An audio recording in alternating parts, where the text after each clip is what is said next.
Welcome to Secrets of History at Night. We delve into the past to help you drift off into a useful slumber. Don't forget to subscribe and give us a thumbs up, because by the end of this session, you'll be fast asleep. Close your eyes as our story is about to unfold. Today we embark on a journey into the rugged and captivating realm of Norse mythology. A world populated by ancient deities, formidable giants, and valiant heroes. We will trace the saga of the northern lands from their very inception to their ultimate fate in a cataclysmic conflict known as Ragnarok. These myths originated over 1,000 years ago amongst the Norse peoples, who inhabited the lands we now know as Sweden, Norway, Denmark, and Iceland. Their challenging existence in the harsh northern territories profoundly shaped their perceptions of the gods and the structure of the cosmos. The gods and heroes within their legends are depicted as strong and fearless, yet they also possess vibrant personalities driven by passions, ruthlessness, and human frailties, which render these tales remarkably relatable. The majority of the lore from Norse mythology has been preserved through two pivotal medieval compendiums, the Elder Edda and the Younger Edda. The Elder, or Poetic Edda, is a collection of Old Norse poems and songs, believed to have been composed around the 10th century. These works were transmitted orally across generations, and were only committed to writing in Iceland during the 11th century. The authors of these poems remain anonymous, yet they contain the oldest and most authentic accounts of the myths concerning gods and heroes. The Younger, or Prose Edda, was compiled by the Icelandic historian and poet Snorri Sturluson around the year 1220. In this work, the myths were carefully retold in a clear and accessible language, intended to safeguard the ancient legends and help new generations comprehend their significance. Thanks to Snorri's efforts, many myths that might otherwise have been lost to time have survived to this day. Our exploration commences with the mythical origins of the universe itself. In the earliest moments of existence, there was nothing save for an infinite icy void, which the ancient Norse referred to as Ginnungagap.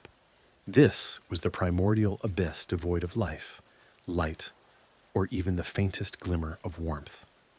It was an unbounded, shapeless expanse, filled with darkness, silence, and absolute stillness. Countless ages passed, and within this boundless emptiness, two realms of fundamentally opposing natures gradually began to emerge. In the distant north, a realm of perpetual ice and mist took shape, named Niflheim. This was a desolate and colorless expanse of frozen wasteland, shrouded in dense fog. From the very heart of Niflheim flowed the icy spring Fergelmir, from which emerged numerous rivers filled with venomous frigid water. These rivers slowly and relentlessly froze, transforming into colossal ice formations and mountains. The entire world was blanketed by a thick layer of frost and ice, and the air was so frigid that any living being venturing too close to its borders would instantly succumb to the cold. On the opposite extreme, in the far south, arose the antithesis of Niflheim, the fiery realm of Muspelheim. This domain was dominated by flames, with oceans of molten lava and fiery tempests raging. Muspelheim was illuminated by an unquenchable blazing fire, and its expanses were filled with smoke, ash, and unbearable heat. This was the domain of the fire giants, beings of immense power and ferocity, capable of thriving within flames and intense heat. It was ruled by a formidable giant named Surt, wielding a gleaming sword of fire. According to ancient prophecy, it was Surt who was destined to play a pivotal role in the eventual demise of all existence. Between these two irreconcilable realms, for a considerable period, lay the immense unformed chasm of Ginnungagap, a void whose emptiness gradually began to diminish. The two opposing forces, ice and fire, slowly converged. And when the frigid currents of Niflheim finally met, the fiery tongues of flame emanating from Muspelheim, the very first spark of creation ignited. From the collision of heat and cold, droplets of moisture formed, and from these, life gradually emerged, giving rise to all that exists. Deep within the heart of Ginnungagap, where the heat melted the ice, moisture coalesced, from which a colossal figure slowly took shape. Thus the first living being came into being, a colossal giant named Ymir. Ymir's dimensions were so immense that they were virtually incomprehensible. When the giant slept, from the sweat beneath his left arm, a man and a woman of giant stature emerged. And from his feet, another being was born, a giant named Thrudgelmir, possessing 6 heads. In this manner, Ymir became the progenitor of all the giants, or Jotnar, who would later inhabit the realm of Jotunheim. However, Ymir was not the sole living entity born at that moment. Alongside him, from the icy droplets, emerged a colossal cow named Audhumla. This cow became the second being to arise from the primal chaos. Audhumla sustained Ymir with her milk, allowing him to grow and gain strength, while she herself nourished by licking the salty frozen blocks that surrounded her in Ginnungagap. And one day, as Audhumla licked the ice, the form of a new being gradually began to materialize from it. First hair appeared, then a head, and soon the tall and beautiful first god, named Buri, emerged completely from the ice. He became the ancestor of the lineage of gods, known to us as the Aesir. Buri had a son named Bor, who married a giantess named Besla. From their union, 3 sons were born, Odin, Vili, and Vai, 3 great gods who were destined to play a crucial role in the history of the universe. Odin, the eldest of the brothers, distinguished himself from birth with his wisdom and strength of spirit, and he was fated to become the supreme god and ruler of Asgard, the realm of the gods. As Bor's sons matured, they observed that Ymir and his descendants were characterized by savagery and untamed power, making peaceful coexistence impossible. Consequently, the 3 brothers resolved to eliminate Ymir. They attacked the colossal giant and, in a brutal battle, slew him. Ymir's blood gushed forth with such force that it flooded the entire void of Ginnungagap, annihilating nearly all the giants. Only Ymir's grandson, the giant Bergelmir, managed to survive, escaping with his wife, thereby initiating a new lineage of giants. Following Ymir's demise, Odin, Vili, and Ve took his body and fashioned a new world from it. From his flesh, they created the earth. From his bones, the towering mountains and cliffs. And from his teeth, stones and rocks. The giant's blood transformed into seas and rivers, and his skull was lifted high into the heavens, becoming the celestial vault, supported by 4 dwarves positioned at the 4 cardinal points.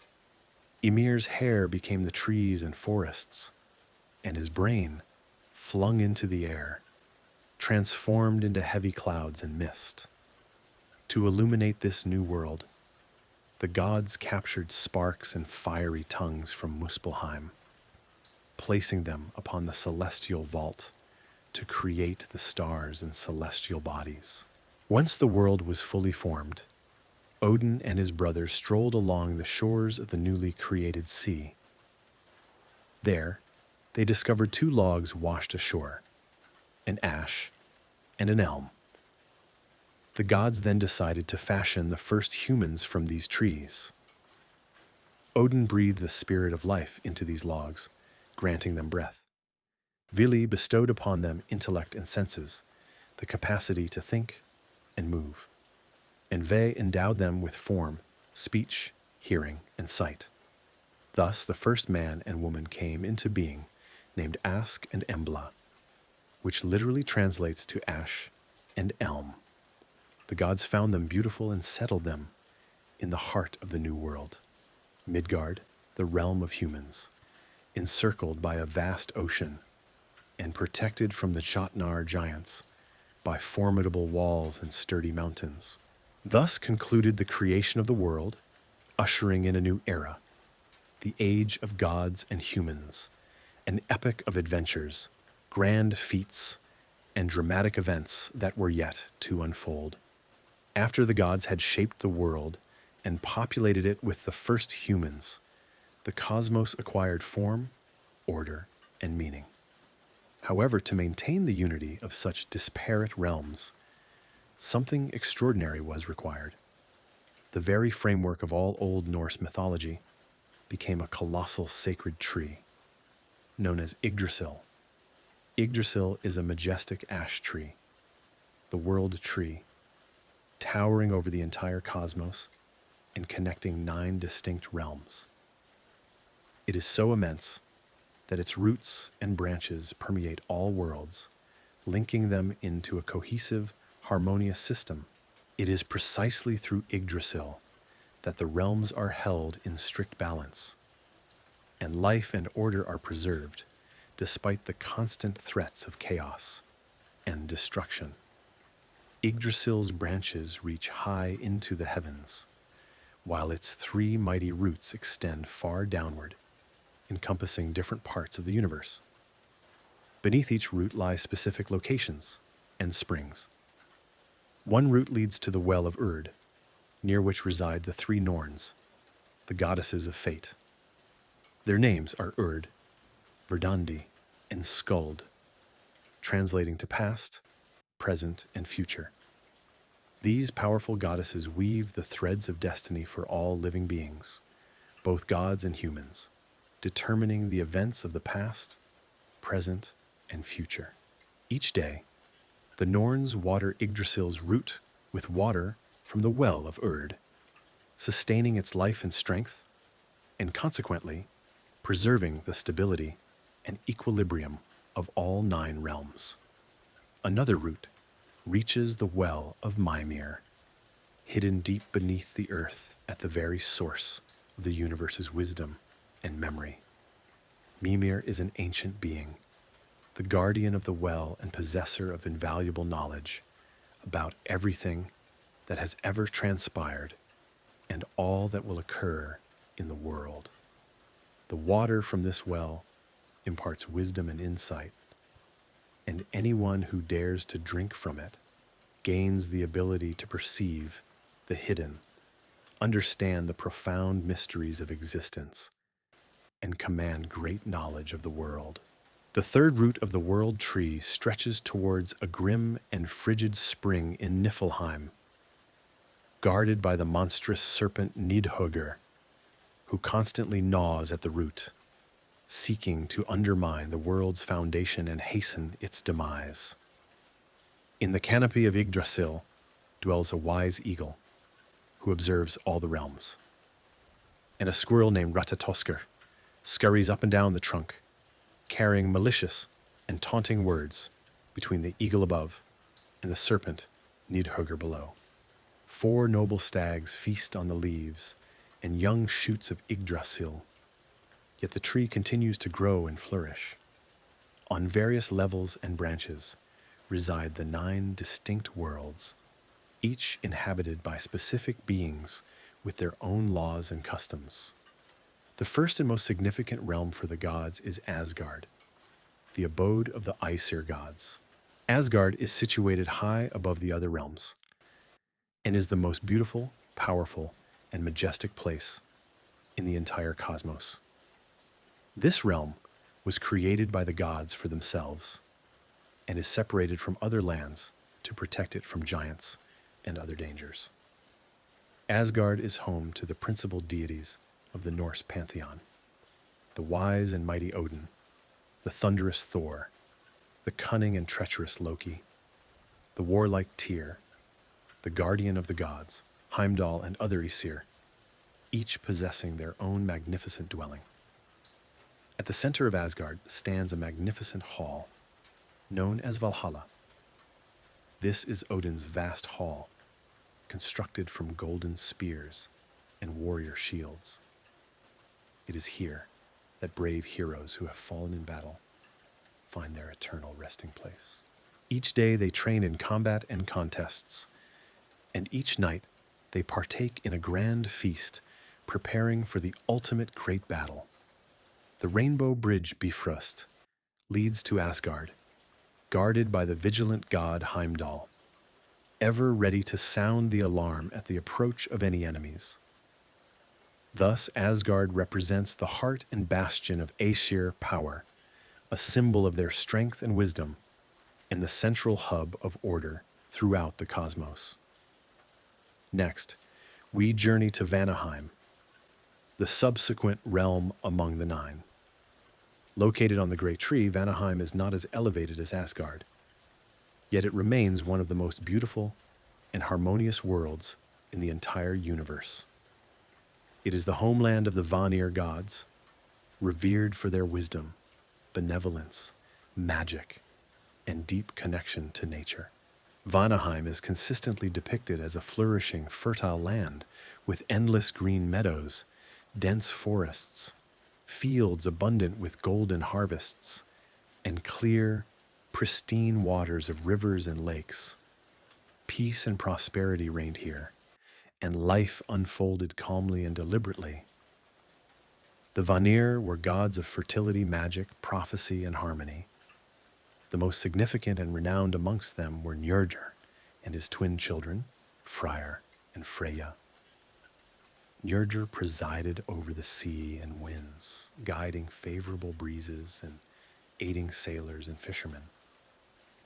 Freyr was the god responsible for the fertility of fields and livestock, and for peace and prosperity within families and communities.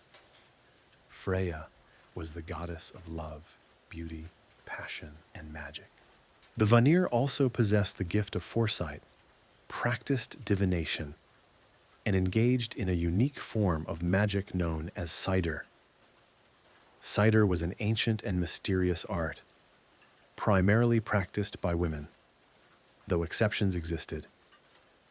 Through it, one could glimpse the future and past, conjure or quell storms, influence fertility, and heal illnesses.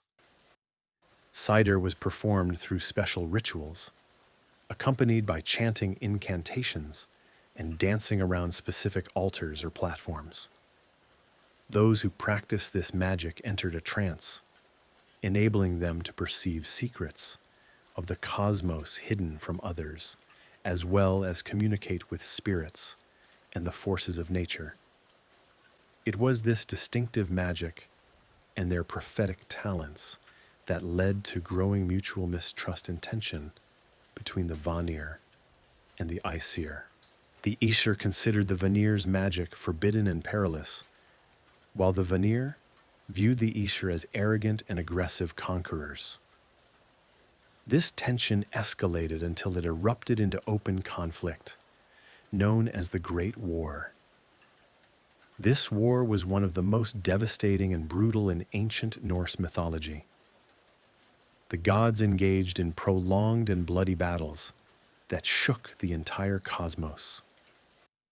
However, the forces were so evenly matched that neither the Aesir nor the Vanir could achieve a decisive victory. Realizing that the continuation of the war would destroy the universe and weaken the gods, both sides agreed to establish a peace treaty. To permanently solidify this peace, a decision was made to exchange hostages. The Vanir sent Njörður and his children, Freyr and Freyja, to Asgard.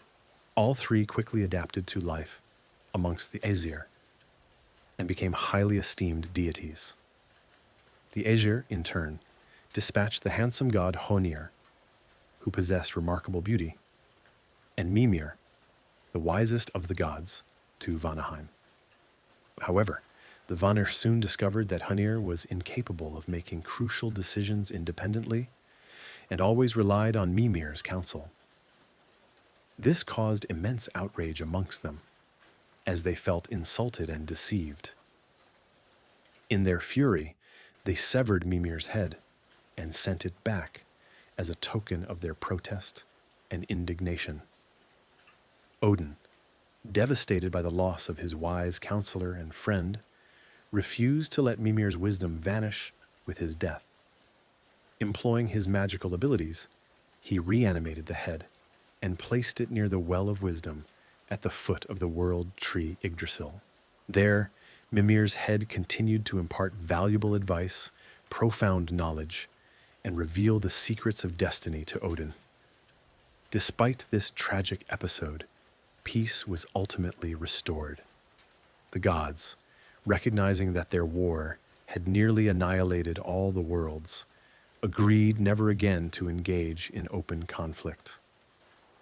From that point forward, both divine races began to collaborate closely, and humans came to revere both. The Vanir became responsible for fertility, peaceful existence, and magic, while the Aesir assumed responsibility for wisdom, strength, and protection against external foes.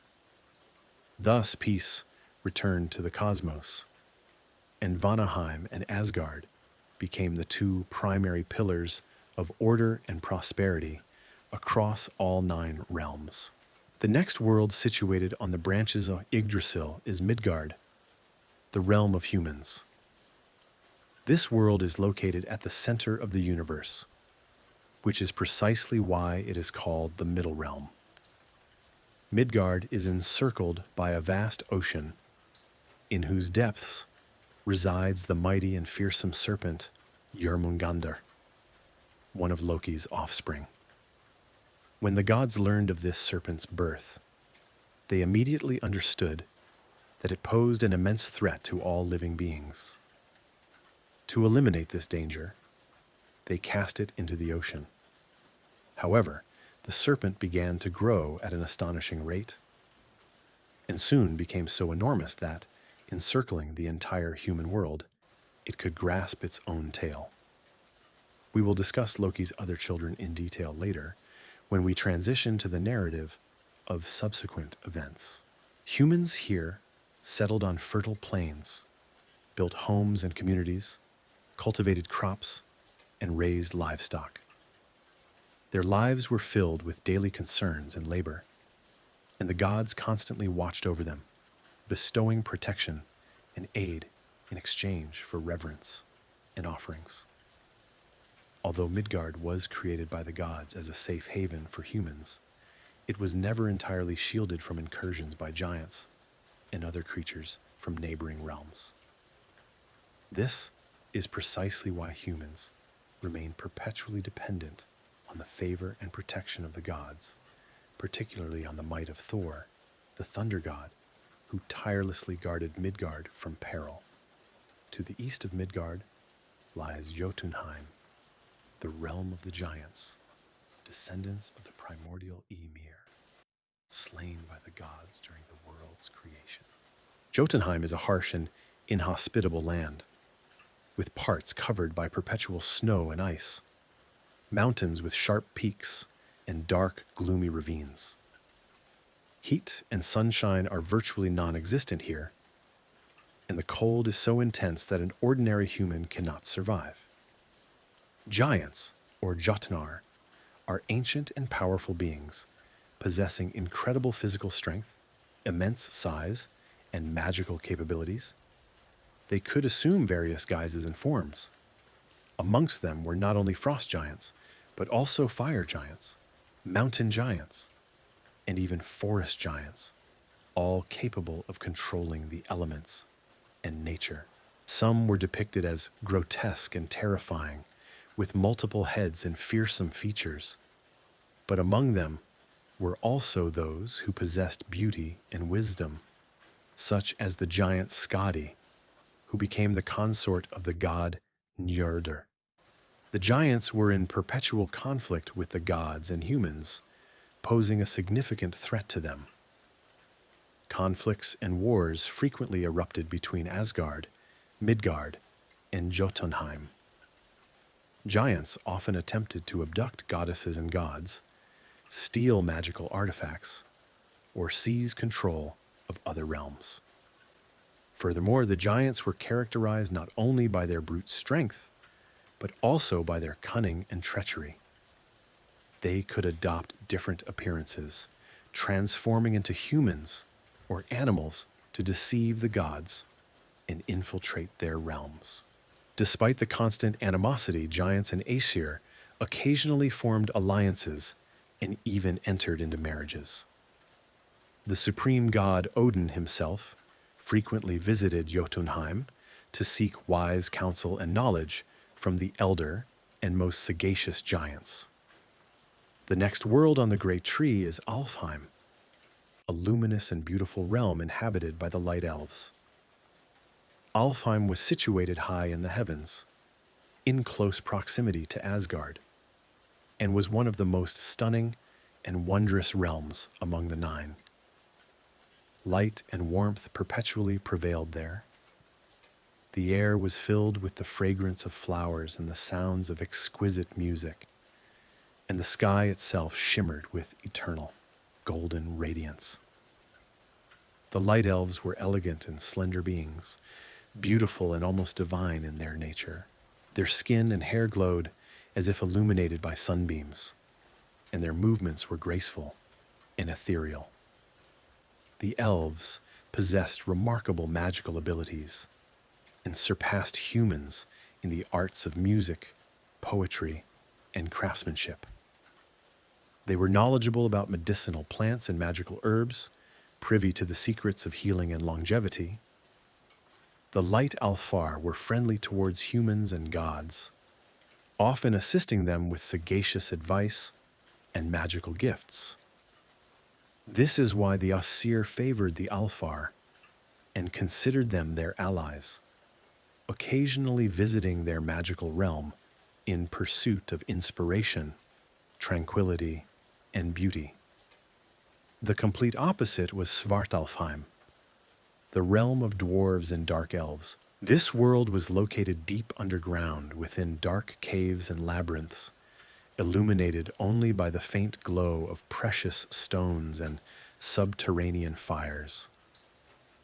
Svartalfheim was a somber and mysterious place where eternal shadow and gloom reigned. Sunlight never penetrated here, and the air was thick and permeated with the scents of metal and stone. The inhabitants of Svartalfheim, the dwarves and dark elves, were short and stout beings, with strong muscular bodies and stern countenances. They were masters of blacksmithing and crafts, possessing extensive knowledge of metals, precious gems, and magical runes. It was the dwarves who forged most of the gods' renowned artifacts, such as Mjolnir, Odin's spear, Gungnir, and the magical ring, Draupnir. Despite their gruff and surly demeanor, the dwarves were skilled and ingenious artisans, capable of creating items of extraordinary power and beauty. However, the dark elves were not as amicable as their light-dwelling kin. They were characterized by secrecy, treachery, and unpredictability.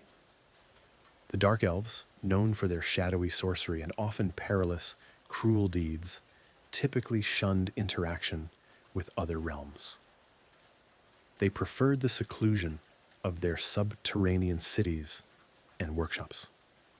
When the gods or heroes sought their aid, it invariably carried significant risk and demanded utmost caution. In this way, Alfheim and Svartalfheim represented two starkly contrasting poles.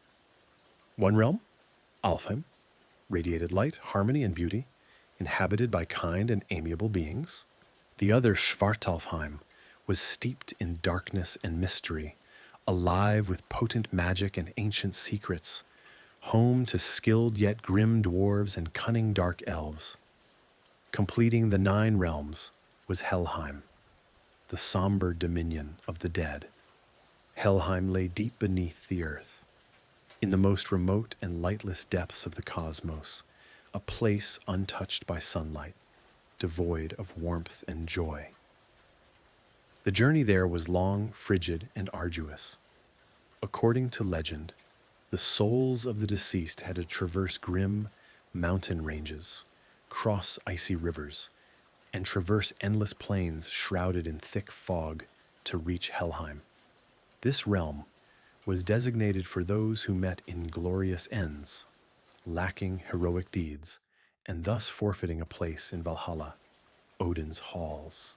It was the destination for common folk, the elderly and children who succumbed to illness or accidents, as well as those who failed to demonstrate bravery in life.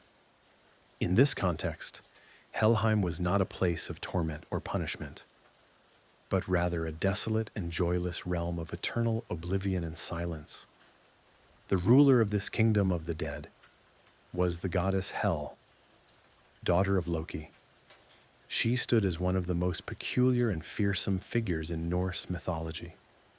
Her physical form was split down the middle.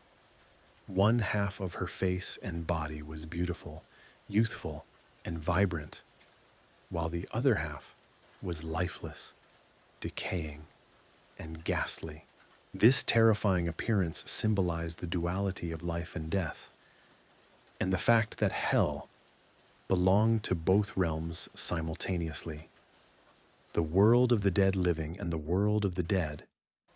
It was this very appearance that caused the gods to feel revulsion and fear towards her, deeming her unfit to dwell among them. By Odin's decree, Hel was banished to a distant and desolate underworld, where she assumed dominion over the deceased whose souls did not merit entry into Valhalla. The residence of the goddess Hel was called Eljudnir, meaning rain-spattered. It was a vast, gloomy palace, enclosed by formidable walls and iron gates.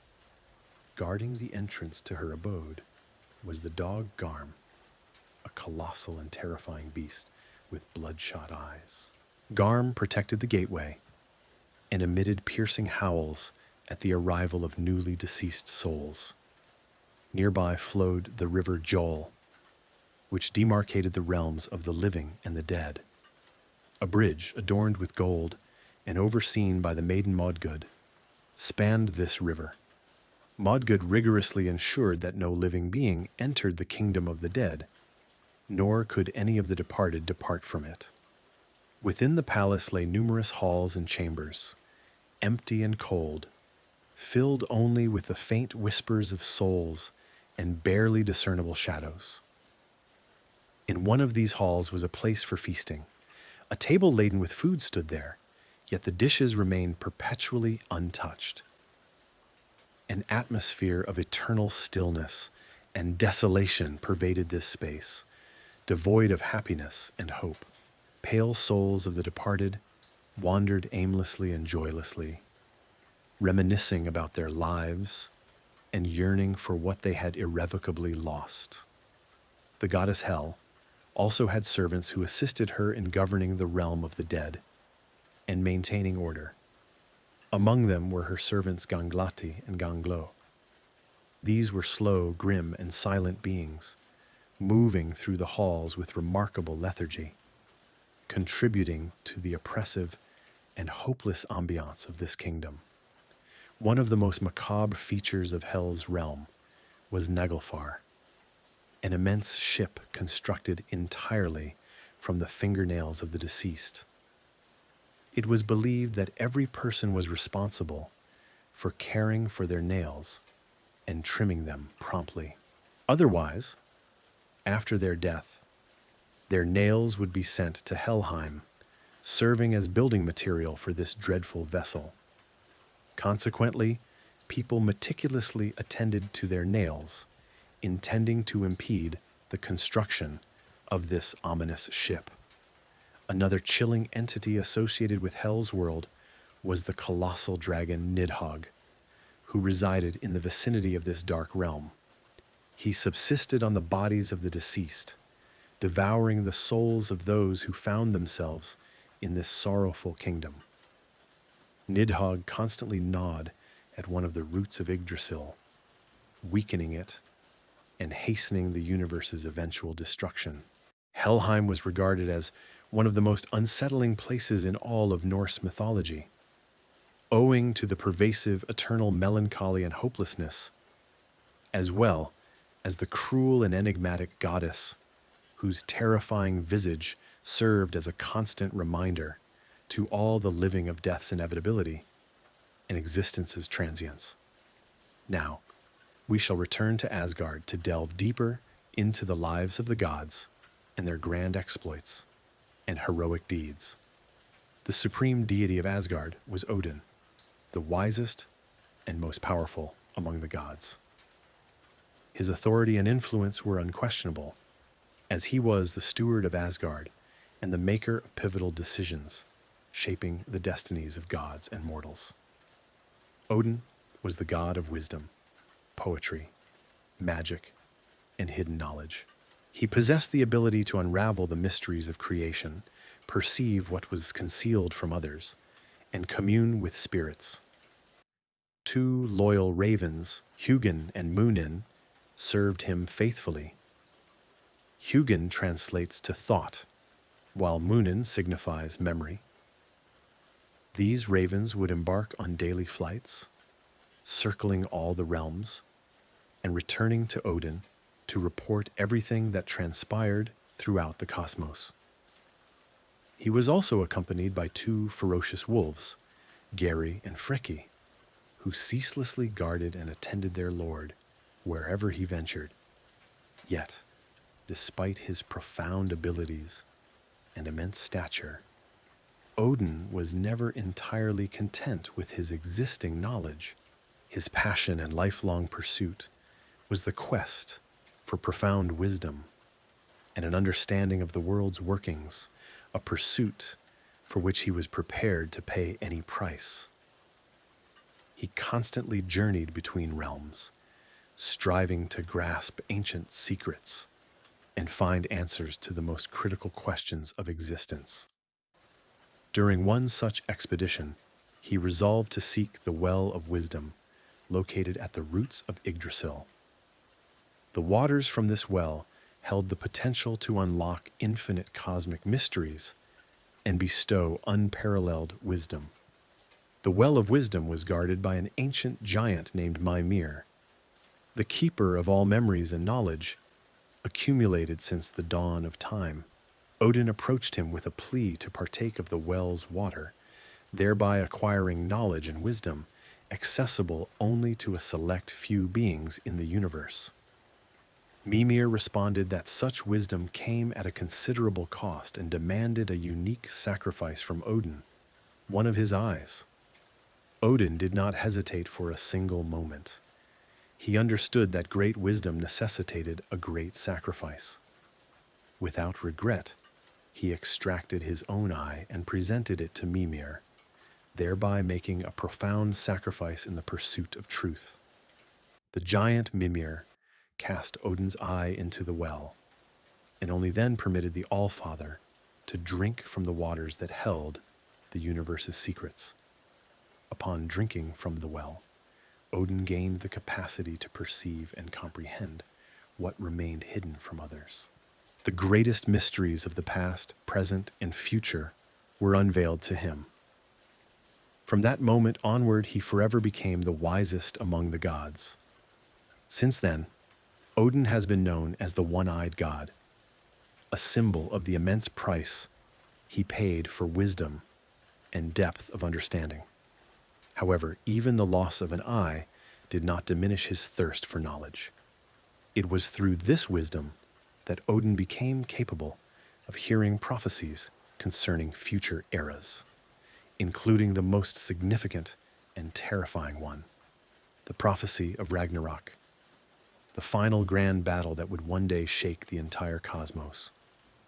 According to this ancient prophecy, a time would come when the gods and all living beings would confront a catastrophic upheaval. Wars and chaos would engulf the world. The sun would extinguish, and stars would fall from the heavens. The great world serpent Jormungandr would emerge from the ocean. The wolf Fenrir would break free from its bonds, and the goddess Hel would lead her army of the dead against the gods. In this ultimate conflict, most of the gods, including Odin himself, would perish, and the world would be annihilated by fire and water.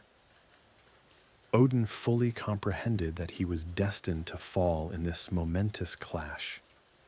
Yet he continued to lead Asgard and prepare the gods and mortals for what was ultimately inevitable. Odin's quest for wisdom was not confined to sacrificing an eye for the world's wellspring of knowledge. On one occasion, he undertook an even more agonizing ordeal to comprehend the hidden magic of runes, those ancient concealed symbols possessing incredible power. Runes could not only foretell the future, but also grant dominion over the cosmos, the elements, and the fates of living beings. However, to attain this knowledge, one had to endure the most severe pain and suffering, voluntarily offering oneself as a sacrifice to oneself. Odin journeyed to the great cosmic tree Yggdrasil and voluntarily hanged himself upon it, pierced by his own spear, foregoing both sustenance and drink. For 9 long nights, he dangled from the branches of the sacred ash tree, bleeding, suffering from thirst, hunger, and agonizing pain. The wind pierced him through and through. He was nearly devoid of strength, yet he persevered, resolute in his decision. During these dreadful days and nights, Odin hovered between life and death, existing in a state of profound trance, during which the most ancient secrets of the universe began to unfold before him. At the close of the 9th night, as life was almost extinguished from his body, the runes finally appeared to Odin, radiant ancient symbols emanating from the universe's depths. In the moment of their manifestation, with his last reserves of strength, he seized them and absorbed the knowledge of the cosmos's arcane nature, of magic capable of influencing the destinies of gods, mortals, and all beings. Following this, he freed himself from the rope and collapsed onto the ground, weakened but now possessed of profound knowledge unattainable by any other.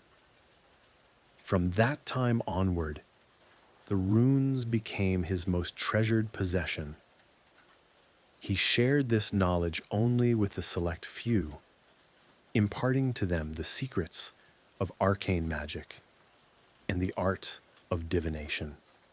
Odin's sacrifice was forever etched in the memories of gods and mortals as a testament to the ultimate sacrifice made in pursuit of profound and hidden knowledge, which could not be acquired through any other means.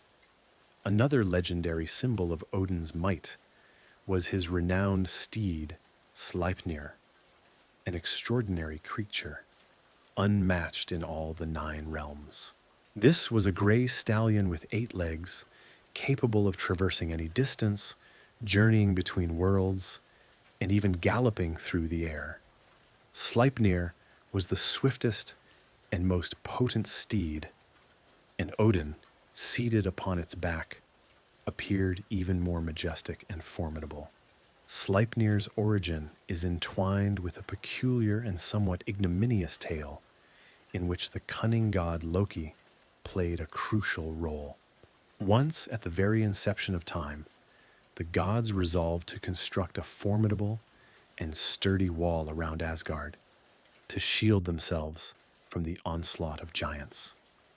Unexpectedly, a stranger appeared before them and offered to erect a mighty wall within a single winter. But in exchange, he demanded the sun, the moon, and the goddess Freya. The gods agreed, confident that the builder could not complete the task on time. However, as it soon became apparent, the builder possessed an astonishingly powerful and swift horse named Svadilfari, which could haul enormous stones with incredible speed. And the wall was nearly finished well before the stipulated deadline. The gods became enraged and began to blame Loki, as it was he who had advised them to accept the builder's terms. To rectify the situation, Loki transformed himself into a beautiful young mare and enticed Svadilfari, luring it into the forest and thereby sabotaging the completion of the construction. Left without his horse's assistance, the builder could not finish the wall on time, became enraged, and revealed his true nature.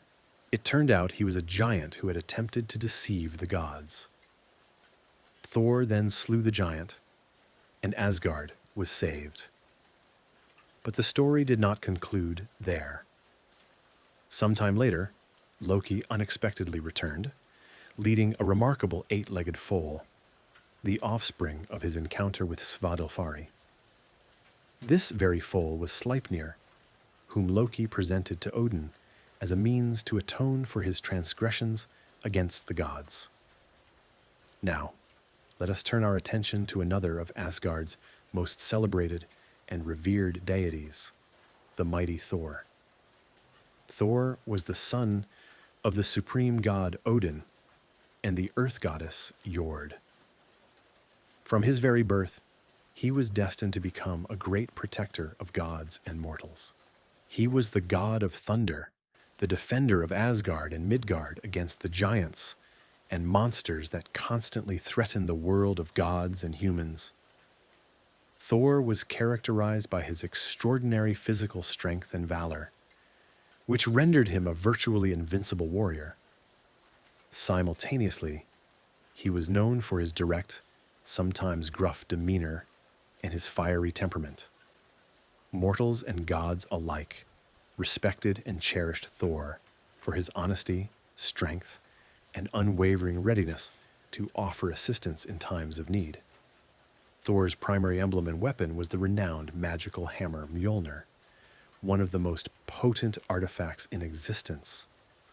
The genesis of this hammer is quite unusual and is linked to another instance of Loki's cunning and mischief. Once Loki, notorious for his jests and pranks, decided to play a trick on Sif, Thor's wife, who was celebrated for her magnificent golden hair. He crept into her chambers at night and sheared off her hair, leaving Sif completely bald. In the morning, Thor was incandescent with rage, and upon learning that Loki was the culprit, seized him and threatened him with dire retribution.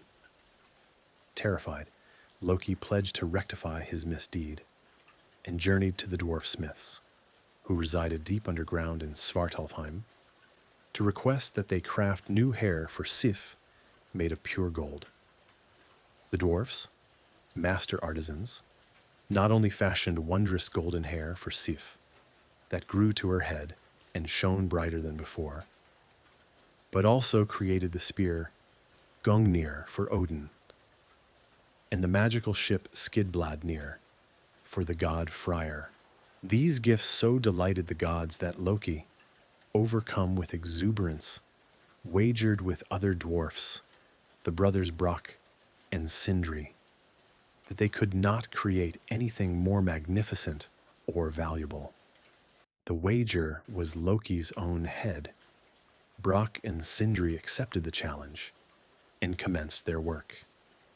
While Sindri meticulously labored on new treasures, Brock operated the bellows.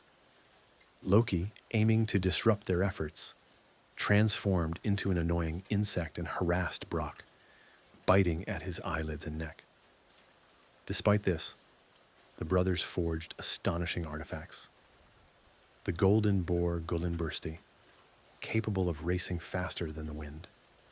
The magic ring, Dropnir, from which 8 new rings dropped every 9 nights. And finally, the last and most supreme of these artifacts, the mighty hammer Mjolnir.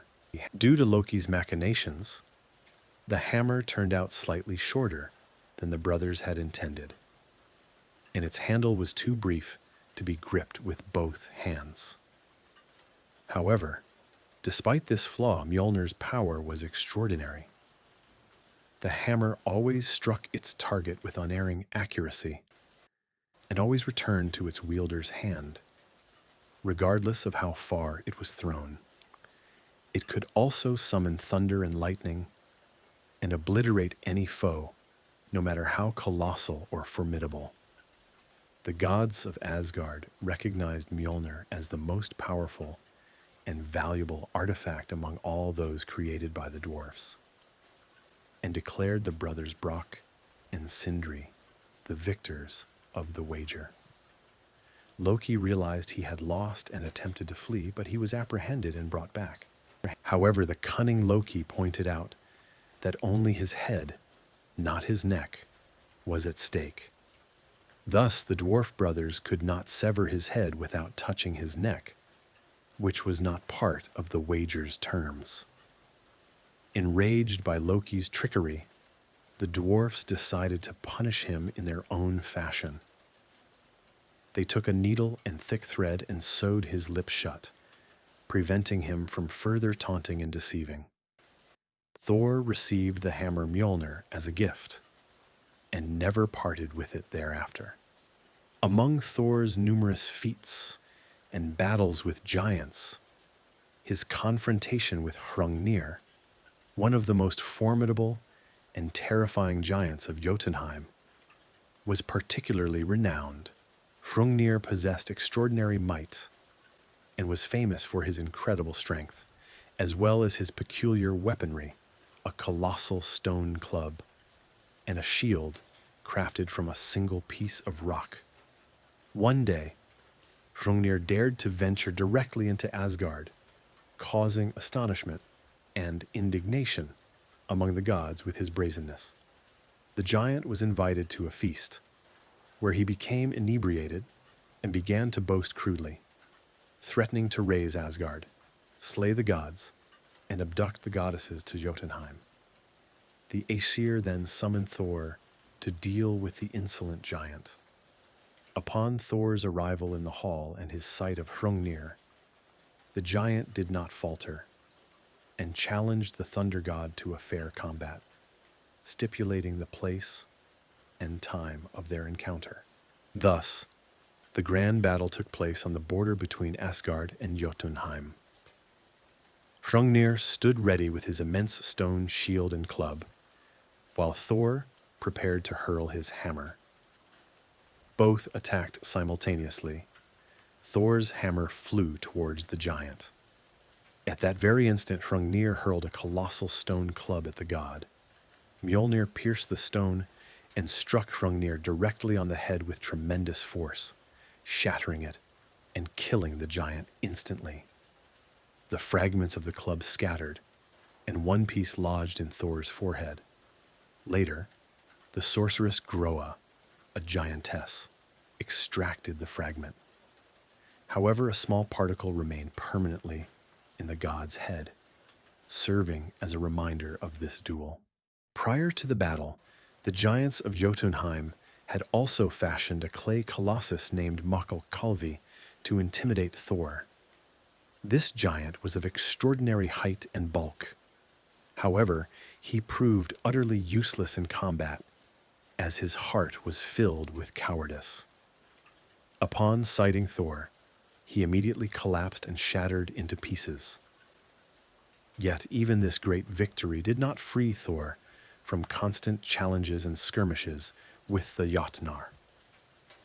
On one occasion, he embarked on a perilous journey to Jotunheim, accompanied by the god Loki and a human named Thialfi.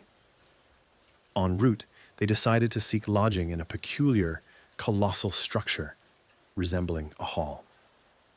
It later transpired that this was the glove of the giant Utgard Loki, ruler of the giants, renowned for his cunning illusions and sorcery. His name signified Loki from Utgard, so do not confuse him with the god Loki. The following morning, the travelers proceeded to the giant's fortress, where Utgard Loki, with feigned cordiality, invited his guests to demonstrate their skills and abilities. Thor and his companions accepted the challenge, unaware that Utgard Loki was employing insidious illusions to humiliate his guests and portray them as inept weaklings. First to step forward was Loki, who proclaimed his ability to eat faster than anyone else. He was pitted against the giant Logi. Loki consumed all the food, but he lost, as Logi not only devoured the food, but also the wooden platters and the table upon which the fare was served. Next, Thialfi competed in a race, but his opponent, Hugi, proved far swifter, leaving the youth no chance of victory. Finally, it was Thor's turn. The giant presented him with several tasks, seemingly simple but in reality impossible. First, he offered him a horn filled with drink, claiming it could be emptied in 3 draughts.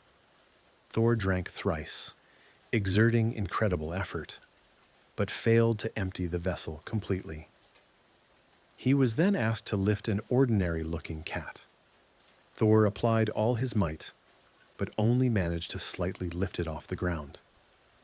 Finally, in the last trial, he was to wrestle an old woman named Ellie. But to his shame, he could not even budge her from her spot, and ultimately fell to one knee. The following day, Utgard Loki revealed the truth. It transpired that all these trials were masterful illusions. In Loki's contest, fire, in the guise of Loki, consumed everything in its path. Hugi was the giant's thought, and thus unbeatable in speed. The horn Thor drank from was connected to the ocean, and his draughts had emptied a vast sea, lowering the water level. The cat Thor attempted to lift was, in reality, Jormungandr, the colossal world serpent. The fact that Thor managed to lift it even slightly had terrified the giant.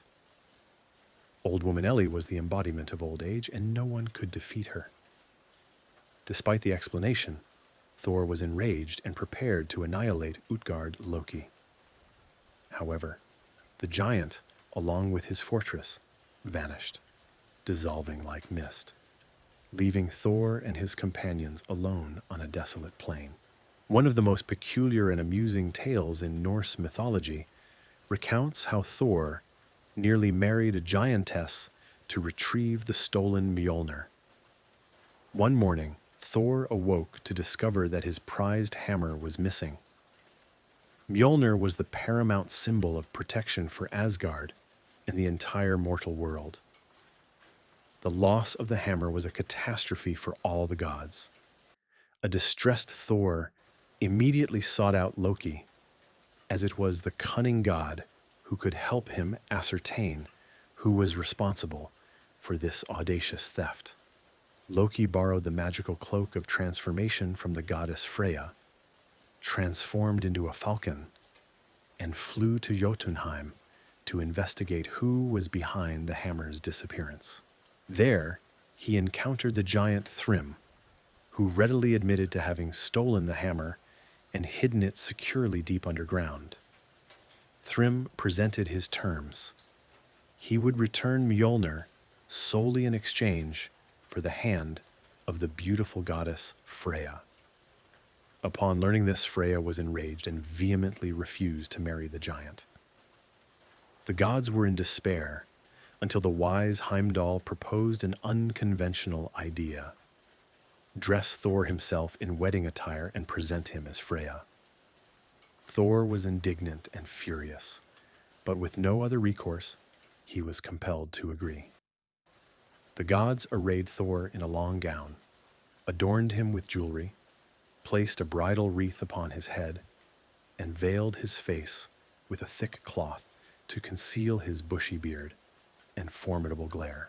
Loki, amused by the predicament, also changed his clothes and assumed the role of the bride's attendant. Meanwhile, in Jotunheim, preparations were underway for a grand wedding. The giant Thrym assembled numerous guests and hosted a lavish feast. When the newly arrived Freya appeared before the giants, they were astonished by her powerful build, imposing presence, and voracious appetite. Thor ate and drank with such gusto that it caused the giant bewilderment. Thrym inquired of Loki why his bride behaved so strangely. Loki, playing the part of the attendant, hastened to explain that Freya had been so overcome with pre-wedding nerves that she hadn't eaten or drunk for 8 entire days and nights.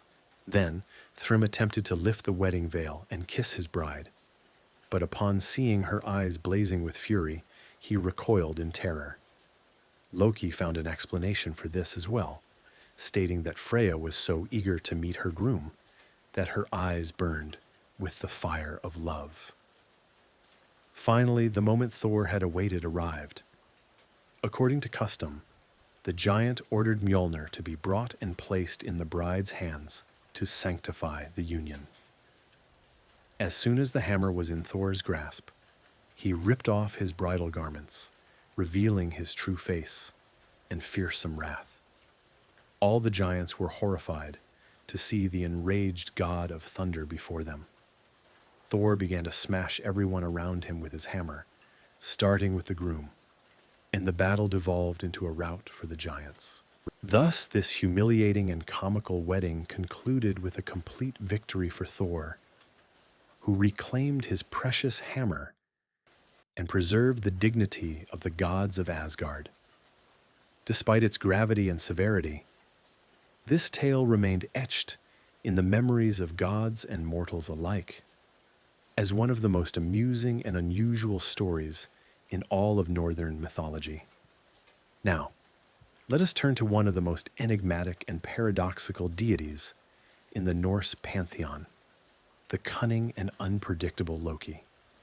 He was the god of fire, cunning, deception, and treachery, constantly drawing the gods of Asgard into various troubles and adventures. Furthermore, his origin was unique and unusual. He was the son of the giants Farbauti and Laufey, making him half giant, half god, which explained his dual, mutable nature, blending the wisdom and guile of giants with the sharp intellect of the Aesir. Despite his lineage from the Jotnar, Loki was accepted among the gods from the outset. Indeed, Odin considered him his sworn brother and trusted companion on many perilous journeys. The gods of Asgard valued his intelligence, resourcefulness, and sharp tongue, although his biting jests and clever stratagems frequently evoked irritation and anger, even from the most patient Aesir. Nevertheless, for a long time, Loki managed to maintain a precarious balance between usefulness and annoyance, constantly navigating between friends and foes.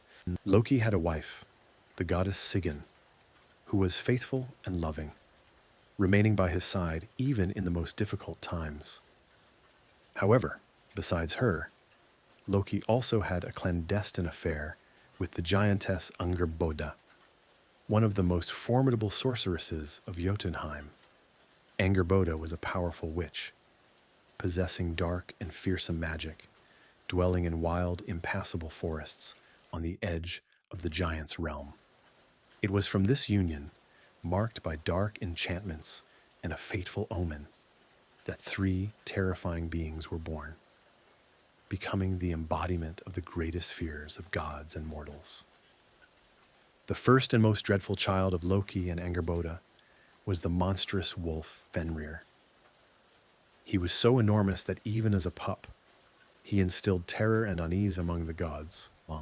Fenrir grew at an incredible rate, and soon it became clear that he posed a threat to the very existence of the divine world. The Aesir then attempted to bind him with chains, but he easily snapped any fetters. Finally, the Aesir commissioned the dwarves to forge the magical chain Gleipnir, thin and soft, yet stronger than anything in existence, crafted from the sound of a cat's footsteps, the breath of a fish, and other unimaginable components. The wolf sensed a trick and refused to don the chain unless one of the gods placed their hand in his maw as a sign of trust. Only Tyr, the god of war and justice, agreed to this. And as soon as Fenrir realized he had been deceived, he bit off Tyr's hand. The wolf remained eternally bound until the day of the prophesied Ragnarok. Tyr paid a terrible price for the safety of Asgard. The second terrifying child was the goddess Hel. She was born as a creature whose body was divided into two completely different halves. One side was as beautiful as a young goddess, while the other was dead and decaying, like a long-deceased corpse. Upon seeing Hel, the Aesir were horrified and immediately decided to dispose of her. Odin banished her far down, into the dark realm of the dead. The third child, as we already know, was the colossal serpent Jörmungandr, a fearsome sea serpent of unprecedented power and size. The serpent immediately instilled fear in the gods, and they decided to get rid of him while he was still small. They cast him into the ocean surrounding the world of mortals, hoping he would harm no one there. One of the dramatic tales involving Loki concerns the abduction of the goddess Idun and her magical apples of youth. The goddess Idun was the keeper of special apples that granted the Aesir eternal youth and immortality. Without her miraculous fruits, the gods began to age and weaken rapidly, losing their might, vigor, and power.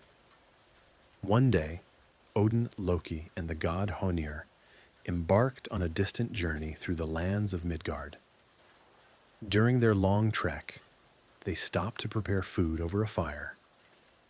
However, the meat they were roasting refused to cook. Soon, they noticed a colossal eagle perched on a nearby tree. The eagle declared that it was he who prevented the fire from cooking their meal and offered a bargain. He would allow the gods to finish their cooking, but first they must share their food with him. The hungry Aesir agreed, but the eagle unexpectedly seized almost all the prepared food. Loki, angered by this, grabbed a stick and struck the eagle. However, the stick became stuck to the bird, and the eagle rapidly ascended, dragging Loki high into the sky. It turned out that the eagle was the mighty giant Thjazi. He threatened to kill Loki if he did not agree to his demands, to bring him the goddess Idun along with her apples of youth. Fearing for his life, Loki agreed. Upon returning to Asgard, he convinced the naive Idun that there were apples growing nearby even more beautiful than her own.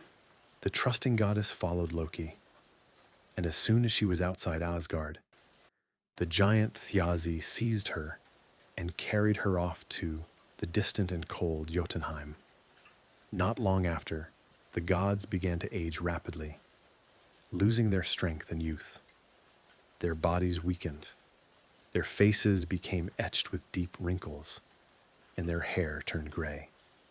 Troubled by this strange phenomenon, the gods convened a council and quickly realized that Idun's recent disappearance was linked to Loki's machinations. They seized him and threatened him with agonizing death if he did not immediately return Idun.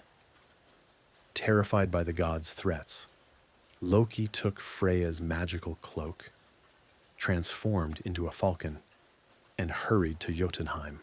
There, he discovered Idun and transformed her into a small nut, seized it in his talons, and swiftly flew back to Asgard.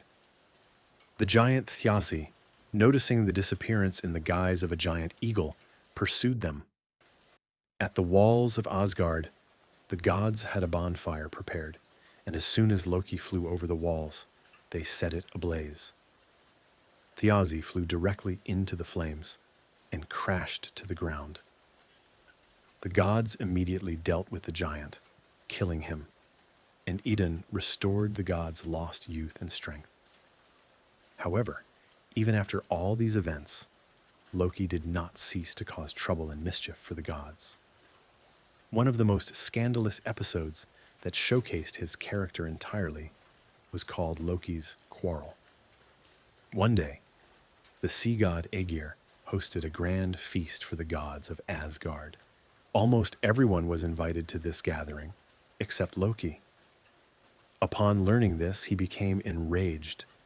He burst into the feasting hall, demanding a place at the table. The gods reluctantly agreed, but as soon as he took his seat, Loki began to brazenly mock and insult everyone present, revealing the most unpleasant and shameful secrets of the gods and goddesses. Loki first insulted Bragi, the god of poetry, calling him a coward and a weakling incapable of feats. Then he turned to Idun, reproaching her for her naivete and foolishness in allowing herself to be abducted with her apples. Next, Loki addressed the goddess Freya, accusing her of promiscuity and claiming she was ready to sleep with any god, and even a giant. In response, a genuine scandal erupted, but Loki did not stop and moved on to Odin. He reminded him of dishonorable deeds, accused the chief god of cowardice and hypocrisy, and that Odin instigated wars and sowed discord among people to revel in the spectacle of bloodshed. Frigg, Odin's wife, Loki openly called promiscuous, stating that she had repeatedly cheated on her husband with his own brothers, which was a deep insult and humiliation for both spouses. The goddess Sif, Thor's wife, he also accused of infidelity, claiming that even with him, she had a secret affair. Loki spared no one. He even mocked Tyr for his lost hand, calling him a fool for giving his hand to the wolf, and called the gods blind and naive, unable to see his true nature and intentions. For a long time, the gods endured the insults and mockery, until finally Thor, the god of thunder, appeared. He threatened to smash Loki's head with his hammer if he did not cease his speech. Seeing that the Aesir's patience was exhausted and that Thor's anger could cost him his life, Loki chose to leave the hall, showering the gods with final malicious taunts. After this event, the gods' attitude towards Loki changed drastically. He was no longer perceived as a harmless jester, but as a dangerous enemy, capable not only of petty pranks, but also of serious betrayal. Loki definitively became an outcast of Asgard, a dangerous and unwelcome guest from whom only trouble and misfortune could henceforth be expected. I believe you have already noticed that the goddess Freya enjoyed considerable male attention, not only among the gods but also among giants, elves, and even ordinary mortal humans. This is not surprising, as Freya was the goddess of love, beauty, and fertility, and her image embodied everything imaginable about feminine attractiveness. She had exceptionally beautiful golden hair that shone like the sun, eyes full of passion and charm, and a figure whose contours captivated anyone who encountered her even once. But Freya was not indifferent to beauty herself. Above all else, she loved beautiful things and jewelry that possessed magical power. Freya's most famous and coveted adornment was the necklace Brisingamen, a magical jewel that not only enhanced her beauty, but also made her irresistible even to gods and giants who were already familiar with her charms. The story of how she obtained this necklace is as unusual as the goddess herself. One night, Freya went for a walk in the night world. Under the starlight, she stumbled upon a secret forge hidden deep within the earth, where 4 skilled dwarves were working on creating an astonishing piece of jewelry. They called it brisingamen, meaning fiery necklace, because it glowed and shimmered like living fire, brighter than the starry sky. Freya immediately felt that she must possess this necklace at any cost. She offered the dwarves gold, jewels, and any treasures, but the dwarves refused, saying they had no need for wealth, as they could create anything they desired themselves. Instead, they presented an unusual and frank condition. The necklace would belong to the goddess only if she agreed to spend one night with each of them. Passionately desiring the necklace, Freya, after brief consideration, accepted this condition and spent 4 nights with the dwarves. After fulfilling the agreement, the dwarves, satisfied with her consent, gave the goddess the coveted adornment. Now Freya became the owner of Brisingamen, and thanks to its magic, her beauty was amplified manifold, making her even more attractive and irresistible. But soon Odin learned of Freya's deed and was enraged. He was offended by the goddess's behavior and believed she had disgraced all the Aesir with her deal with the dwarves. To punish her and teach her a lesson, Odin ordered Loki to steal the necklace.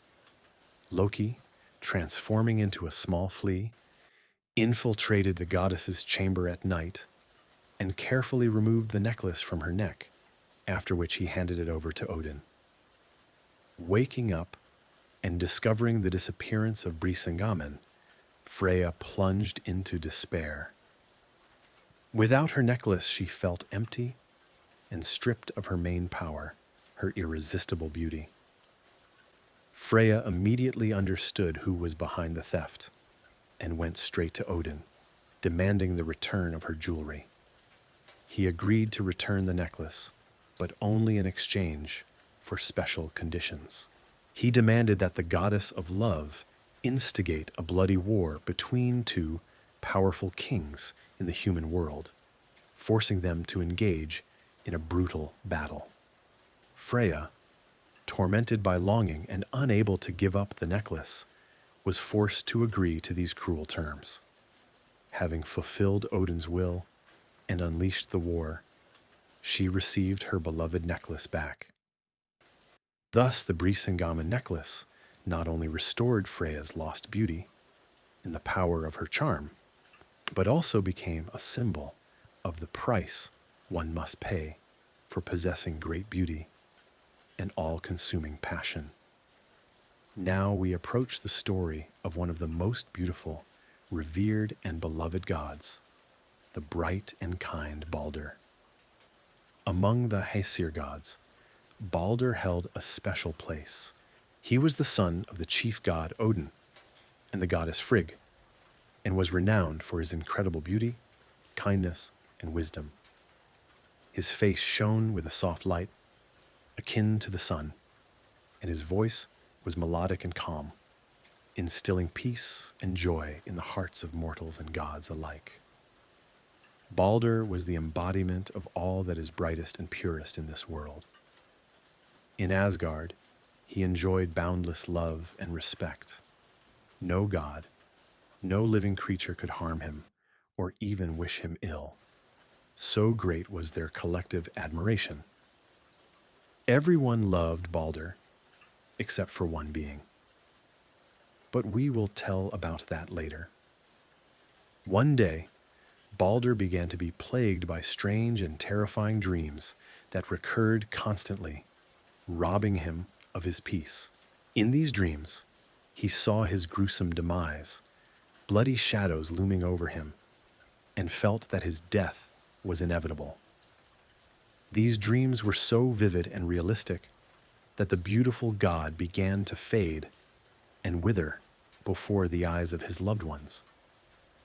Concerned by this, the Aesir decided to investigate the cause of the nightmares tormenting Odin's beloved son. Seeing her son suffer, The mother goddess decided to intervene personally to prevent any possible misfortune. She traveled to all 9 realms and extracted an oath from all existing things, from gods and giants to mortals and animals, plants and stones, metals and water, that no one and nothing would ever harm Balder. Frigg believed that now her son was safe from any dangers and threats, as even ordinary weapons could not harm him. Joy returned to Asgard, and the gods even devised a fun game. They began to throw various objects at Balder, stones, arrows, and spears, to test his absolute invulnerability. Everything bounced off the god's body without causing him any harm, and the cheerful laughter of the gods echoed throughout Asgard. But the joy and tranquility were deceptive. Odin, the wisest of the gods, understood that Balder's dreams were not mere coincidences, but warnings of impending disaster. He decided to learn the truth and set off for the gloomy realm of Hel, the world of the dead. There, he awakened the ancient prophetess Volva to inquire about the meaning of his son's terrifying dreams.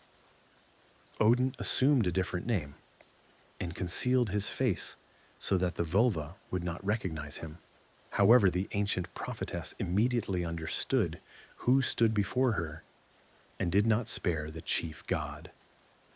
She told him that Balder would soon perish, and this would mark the beginning of the end for all creation. The seer revealed to Odin that after death, Balder would end up in her domain, the realm of the dead, and would never return.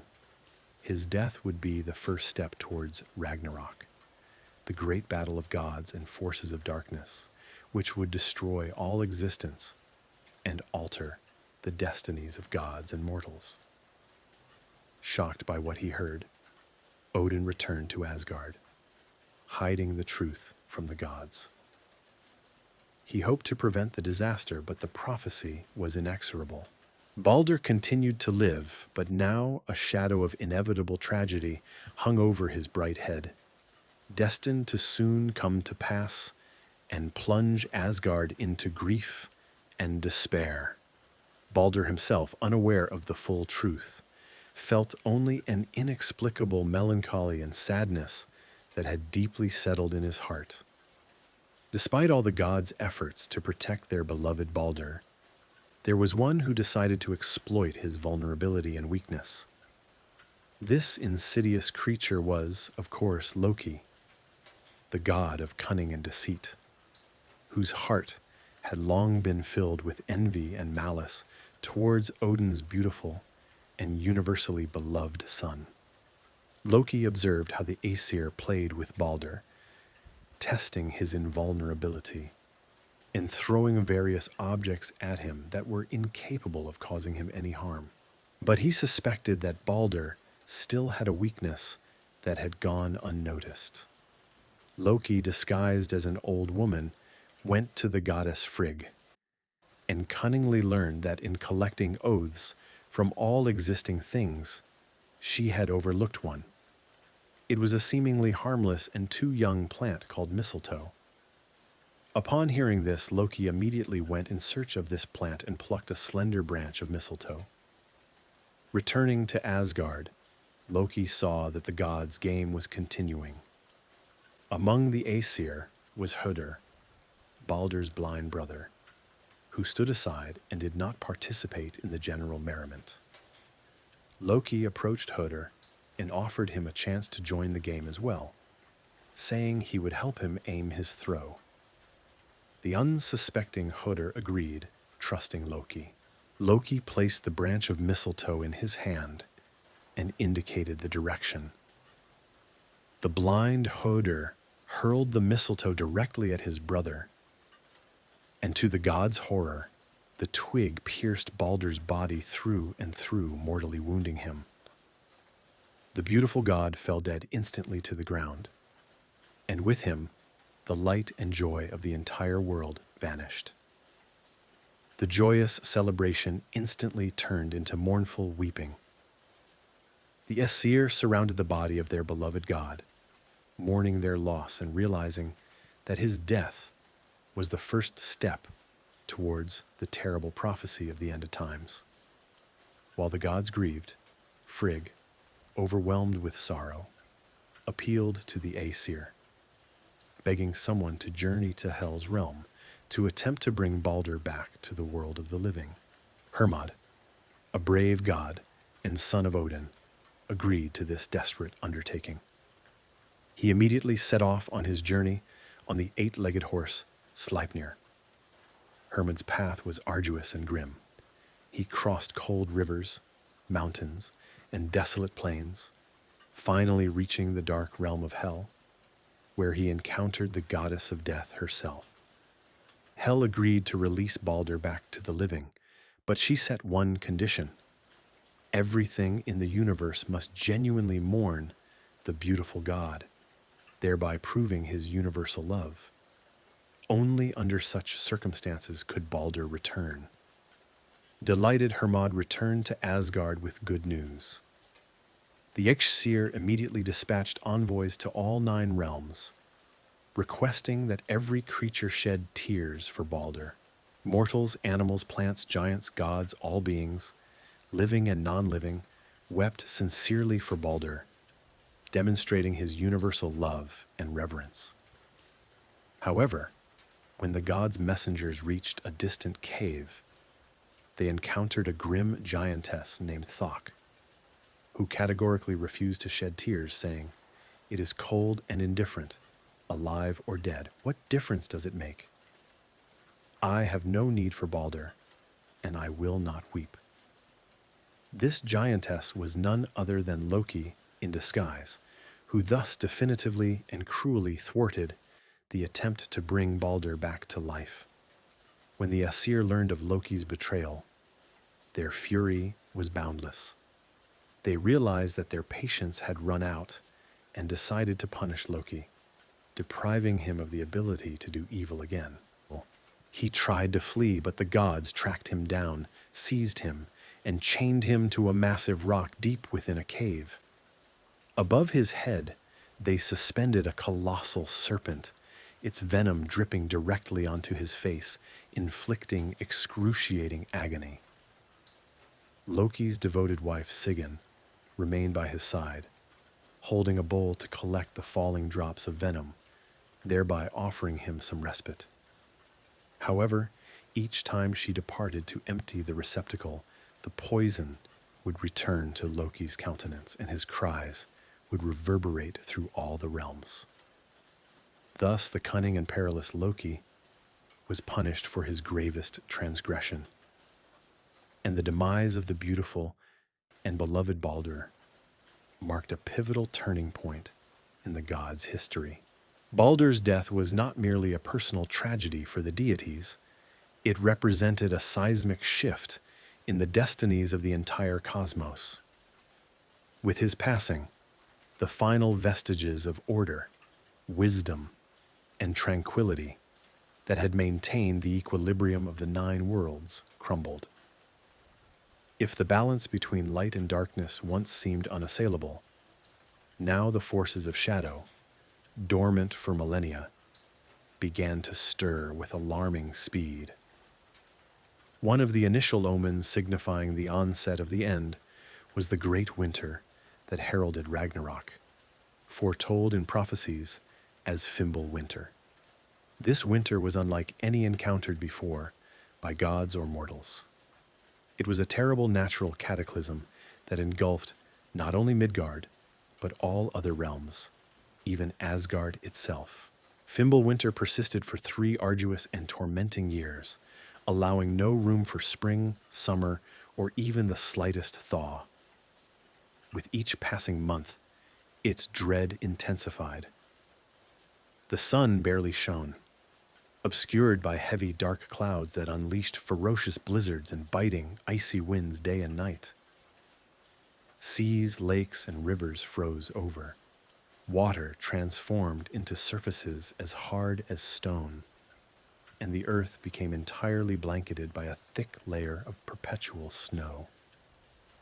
Nearly all vegetation perished, and forests devolved into lifeless wastelands, populated by dry, dead trees. Animals, deprived of sustenance and shelter, died out species by species, and even the most resilient and formidable predators began to succumb to starvation. Humans, who had previously lived in peace and harmony, now found themselves engaged in a desperate struggle for survival. They were compelled to constantly scavenge for remnants of food, prey upon one another, and wage brutal wars over any patch of clear ground, sparing neither their own friends nor kin. Mercy, compassion, and humanity gradually vanished from their hearts, replaced by cruelty, malice, and madness. With each year of Fimbul winter, human hearts grew increasingly hardened and savage. Children ceased to respect their parents. Parents abandoned the protection of their own offspring. Tribes and kindred fragmented into small factions, perpetually engaged in conflict. No one felt secure. Among the gods of Asgard, unease and a grim premonition grew.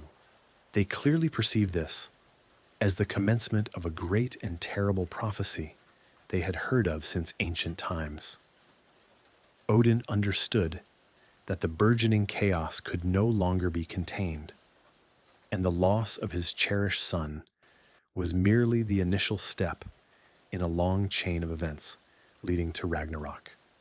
Finally, that which the gods had long feared and which the ancient prophecies had warned of came to pass. Fimbul winter concluded, and now the worlds stood on the precipice of the great and final battle, known in Norse mythology as Ragnarok. It was an epic clash between the forces of light and darkness, order and chaos, destined to determine the fate of the universe. The beginning of the end was heralded by dreadful signs. The earth trembled, the heavens fractured with thunder, mountains dissolved into dust, and oceans breached their bounds, inundating the lands of Midgard. The dark sun and the blood-red moon vanished from the sky, plunging the worlds into utter darkness. Stars began to fall, trailing fiery tails and illuminating the final path for gods and men marching towards a mortal combat.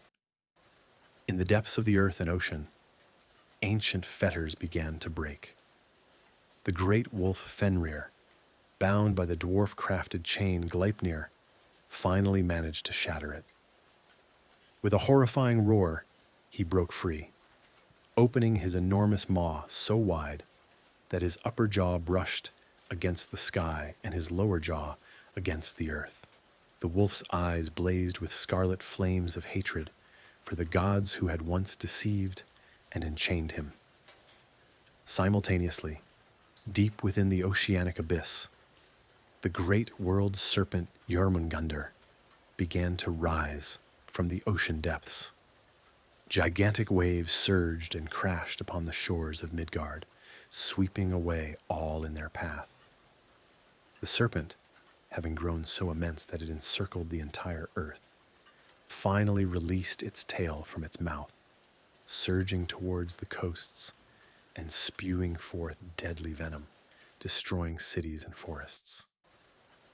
At this very same moment, Loki himself was freed from his tormenting bonds. The god of trickery, emaciated and desiccated by years of imprisonment, was filled with insatiable fury and a desire for vengeance against the gods for his humiliation and suffering. His chains shattered, the earth quaked, and Loki, liberated and resolute, set out for Jotunheim to assemble a vast host of giants and monstrous beings whom he would lead into the final battle against the Aesir. Loki also amassed a formidable army of departed souls from the somber realm of Hel. His daughter, the goddess of death, provided him with her warriors, pale and lifeless, ready to fight without fear or pity. All beings whose hearts harbored hatred for the gods and the order they had established aligned themselves under Loki's banner. Yet, it was not only Loki's host and the giants who advanced towards the final confrontation. To the south, in the scorching realm of Muspelheim, the fiery giant Surtur, guardian of a blazing sword and ruler of the lands of flame, finally awoke and commenced his destructive path. Surtur gathered a colossal host of fire giants, their bodies glowing brighter than the sun. Under his heavy tread, the earth melted and fractured, and the flame of his sword, held high, illuminated the darkened heavens, heralding the ultimate journey of fire and annihilation. Surtur and his army marched forth from Muspelheim, prepared to obliterate the remnants of the old world and end the reign of the gods of Asgard. Along their way, the fiery giant scorched the earth, transforming everything around him into a burning inferno and leaving no living creature in his wake. On the other side, the gods of Asgard and their allies were also assembling for their ultimate struggle. Odin, the wisest of the gods, led his host of Einherjar, valiant warriors who had fallen in battle and resided in Valhalla, awaiting this very day.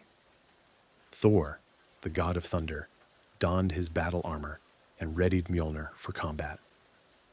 With them were other great Aesir, the valiant Tyr, the wise Heimdall, the noble Freyr, and all those who believed that the final battle would be not merely an end, but a new beginning. Both armies gathered on the boundless plain of Vigrid, where they were destined to meet in the greatest conflict of all time. The ground beneath their feet crackled and shuddered, and the sky flashed with furious lightning, mirroring the impending battle. And then, the final call of the Gjallarhorn, held by Heimdall, resonated through the realms, announcing the commencement of Ragnarok. The deafening sound swept across the universe, and the armies charged at each other, colliding in a deadly melee. One of the most epic duels during the final battle was the mortal combat between the thunder god Thor and the world serpent Jörmungandr, also known as the Midgard serpent.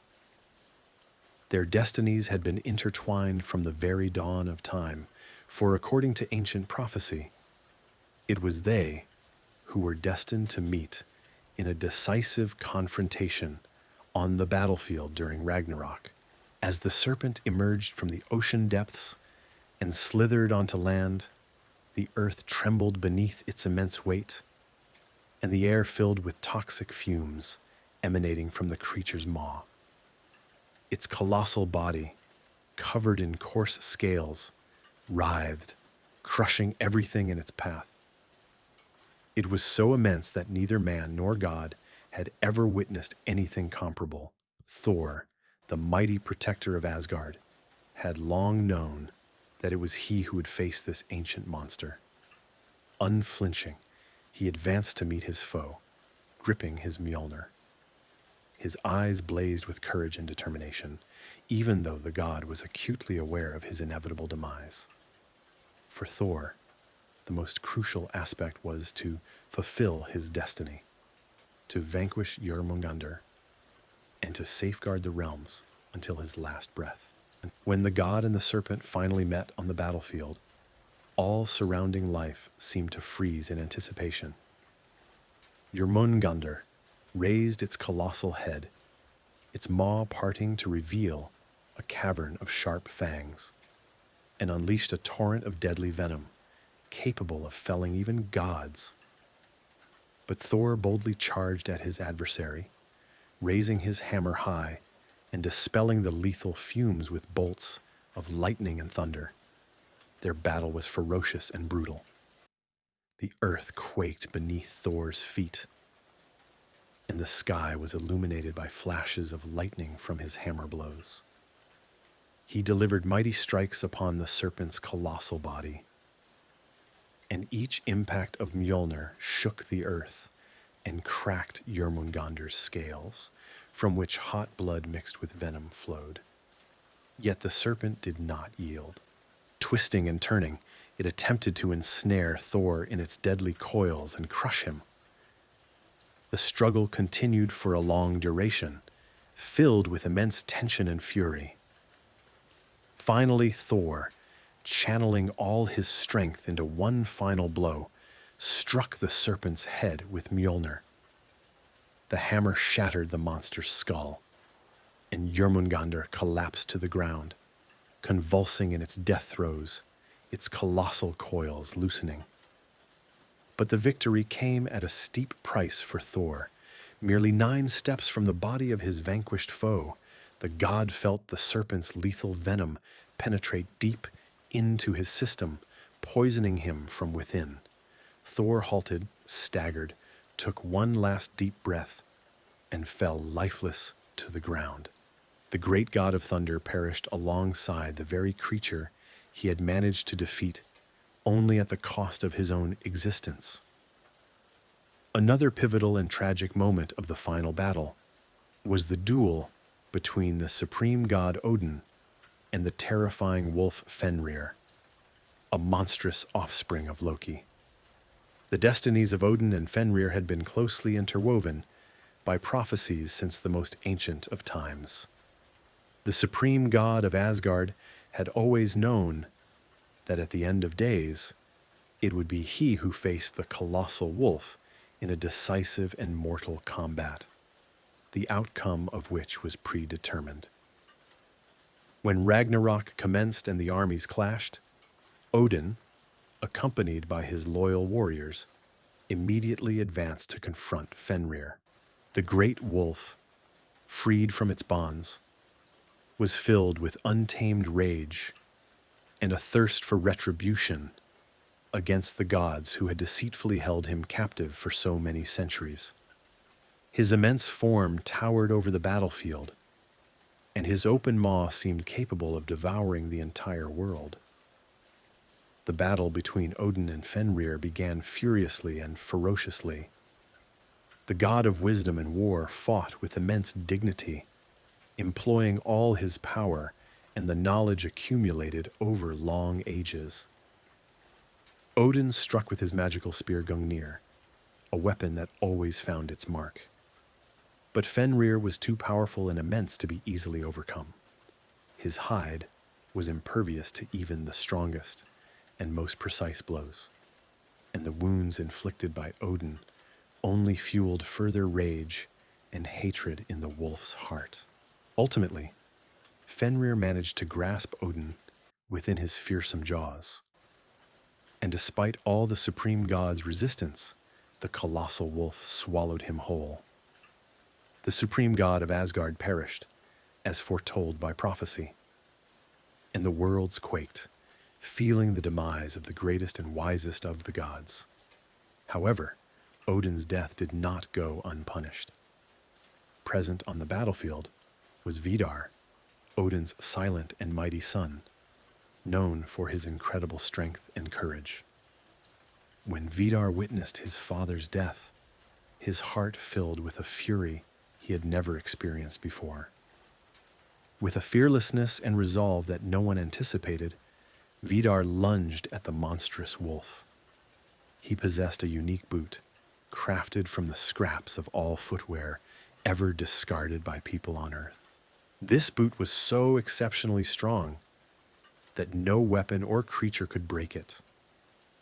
Stepping with this boot onto Fenrir's lower jaw and seizing the upper jaw with his hands, Vidar applied all his strength and fury, tearing the wolf's maw apart. With superhuman effort, he split the monster's jaws, and Fenrir collapsed to the ground, writhing in his death throes.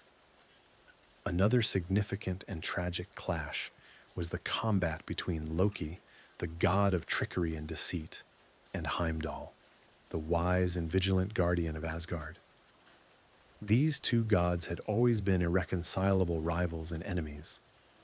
Heimdall, possessing keen sight and hearing, had long perceived Loki's true nature and constantly suspected him of treachery and betrayal. Their confrontation was inevitable. As the battle reached its zenith, Loki and Heimdall met in the very heart of the chaos, surrounded by the endless fray of gods, giants, and fallen warriors. An intense and ferocious struggle immediately erupted between them, with both filled with the resolve to destroy each other at any cost. Loki, agile and swift, employed all his cunning and tricks, attempting to deceive and strike from ambush. Heimdall, on the other hand, fought with a clear mind and composed fury, relying on his ability to anticipate his opponent's moves. Their duel was long and grueling. Eventually, Loki managed to inflict a fatal wound upon Heimdall. But Heimdall, in his final moments, delivered a retaliatory strike, piercing Loki through the very heart. Both gods fell lifeless almost simultaneously. And this tragic scene symbolized just how far the destruction and chaos engulfing the worlds had spread. Their mortal struggle demonstrated that in this conflict there would be no victors, only mutual annihilation.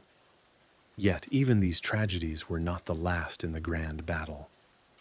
The fire giants of Muspelheim, led by the formidable Surtur, continued their inexorable march across the lands of the nine worlds.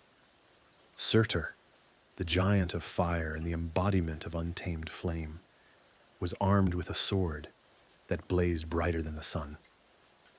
His army of fire giants left behind nothing but ashes and smoldering ruins. Their advance was akin to a consuming conflagration that spared neither person nor thing. As the clashes between gods and monsters reached their apex, Surtur raised his flaming sword high and struck it upon the earth. From his blow, the ground split open, and fire erupted from the fissures, engulfing all the worlds and spreading with incredible speed. The cities and fortresses of Asgard, the forests and seas of Midgard, the icy plains of Jotunheim, and the underground forges of Svartalfheim were all ruthlessly consumed by the flames. Surt did not cease until he had incinerated the entire world. Ultimately, the flames and smoke rose so high that they completely enveloped even the stars in the heavens. Midgard was utterly consumed by fire, reduced to ash. Asgard and the other realms crumbled in the inferno that destroyed all existence. The nine worlds ceased to be, leaving only smoldering debris and infinite void where the former order of the universe had once been. Thus, the ancient prophecy of Ragnarok was fulfilled, and the worlds returned to their origin point, plunged into primordial chaos and emptiness. However, even in this complete annihilation, there lay hope. For ancient prophecies promised that after the demise of the previous world, a new era would dawn, in which the universe could be reborn and begin its existence anew, cleansed of the past's errors and suffering. As the last embers of the fires faded and the ash settled upon the water-covered wasteland, the ocean gradually receded and a renewed earth emerged. Fertile green fields once again covered the land. Forests rustled with young leaves, and the bright sun and clear stars shone once more in the sky. The new world, purified by fire and water, was free from the mistakes of the past. It was like a blank slate upon which the history of all living beings could be rewritten. From the ocean depths, the earth rose again, and upon it, plants began to grow anew. Flowers bloomed, and rivers flowed with crystal-clear streams. Among those who survived the cataclysm, only a handful of gods remained. Among them were Odin's sons, Vidar, the god of vengeance and strength, and Vali, the god of justice and renewal. Thor's sons, Magni and Modi, also survived, inheriting the might and valor of their great father, and becoming the custodians of Mjolnir, the symbol of protection and justice. These surviving gods gathered at the site where Asgard once stood and contemplated the future. They resolved to rebuild the world, but without the cruelty and warfare that had plagued the old world. Now wisdom and understanding were to replace rivalry and animosity.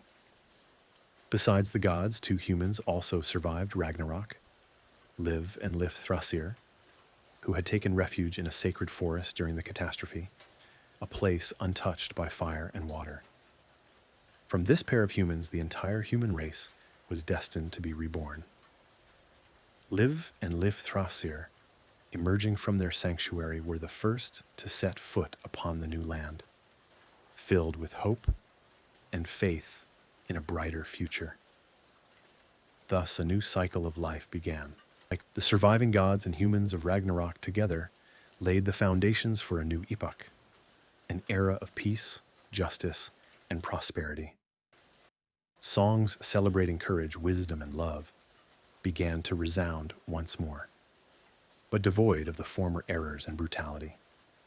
The world was ready to start anew, preserving the memory of the past, but with a firm determination not to repeat past mistakes. Prophecies foretold that this new world would be superior to the old. It would become a place where light and darkness, good and evil, would finally find their balance, and life would flow peacefully and harmoniously. Gods and humans would once again learn to live in peace and accord, remembering their mistakes and cherishing the second chance bestowed upon them by fate. Our lecture on Norse mythology concludes here. Thank you for embarking on this extraordinary journey with me into the realm of ancient northern legends. If you enjoyed it, be sure to give it a like, subscribe to the channel, and leave your comments. Many more fascinating stories and lectures await you. Until next time. Yeah.